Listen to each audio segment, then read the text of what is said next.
आप सभी लोग सुख चाहते हैं, लेकिन सुख चाहते तो हैं, पर सुख चाहने के लिए जहां दौड़ना वहां दौड़ते नहीं है, गलत दौड़ते हैं।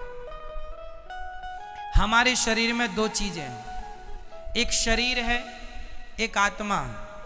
थोड़ा सा 5 मिनट का समय लेके मैं ये प्रश्न आपको उठाऊं और बहुत अच्छी बात आज आपको बता दूं, आपके बहुत सारे डाउट्स क्लियर भी हो जाएंगे।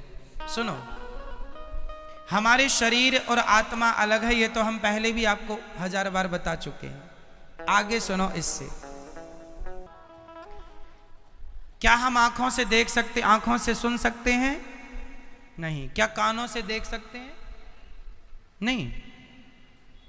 क्या हम नाक से खा सकते हैं? समझो, ईश्वर ने सब चीजें अलग अलग बनाई हैं।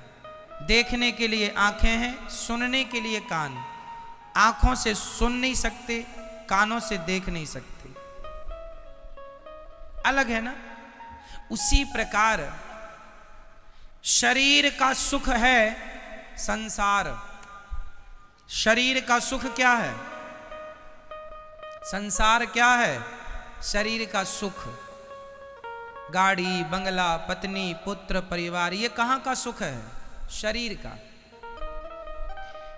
अब रही आत्मा की बात, तो आत्मा का सुख किससे है?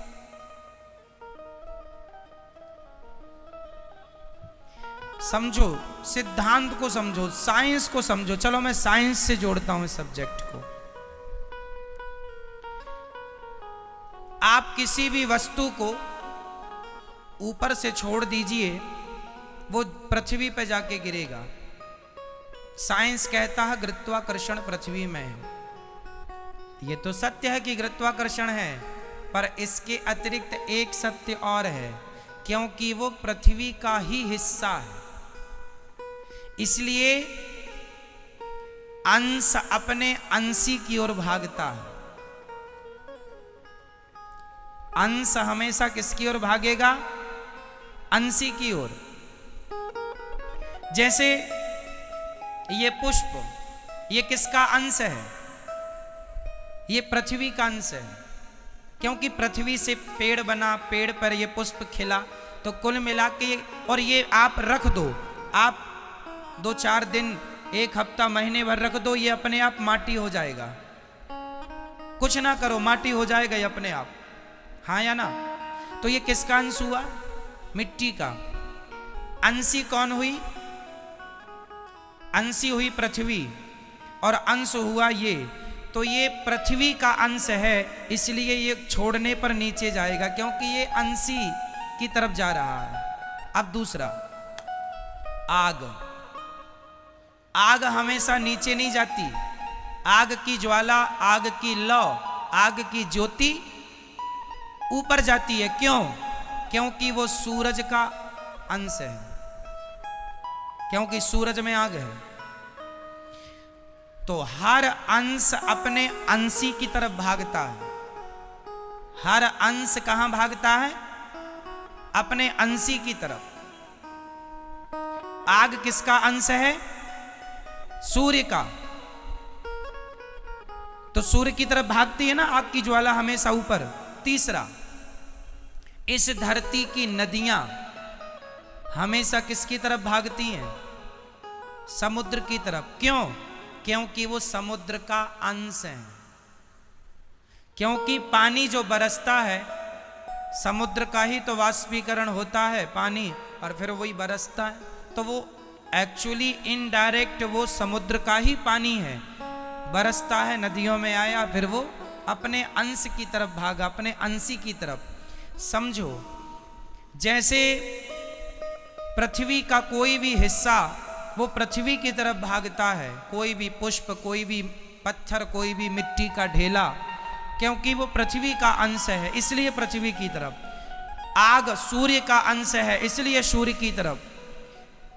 नदी समुद्र का अंश है, इसलिए समुद्र की तरफ। और हमारी आत्मा ईश्वर का अंश है, ईश्वर अंश जीव अविनाशी। इसलिए जब ये ईश्वर की तरफ भागेगी तब ही इसे सुख मिलेगा, अन्यथा इसे कभी सुख मिल नहीं सकता। आप लोग रसगुल्ला खाते हैं, तो आप कहते हैं आनंद आ गया। अरे रसगुल्ला से शरीर को आनंद आ सकता है, इंद्रियों को आनंद आ सकता है, आत्मा का तो रसगुल्ला से कोई लेना देना नहीं। क्यों? आत्मा किसका अंश है? ईश्वर अंश। ये ईश्वर का अंश है। इसलिए यदि आत्मा को सुख देना है, आज लोग दुखी, सब कुछ है आपके पास, फिर भी आप अशांत हैं, फिर भी आप परेशान हैं, उदास हैं। क्यों? क्योंकि आप संसार में सुख ढूंढ रहे हैं। अब मिलेगा, अब मिलेगा। पागल हो, है ही नहीं, मिलेगा कहां से?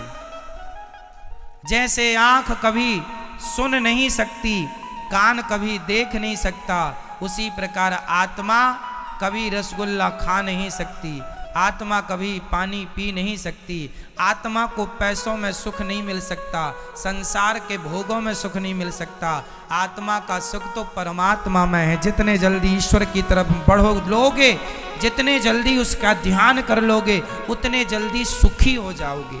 सुखी होना चाहते हो तो भगवान की तरफ बढ़ो। और आप लोग शरीर को ही सुख देने में लगे हैं।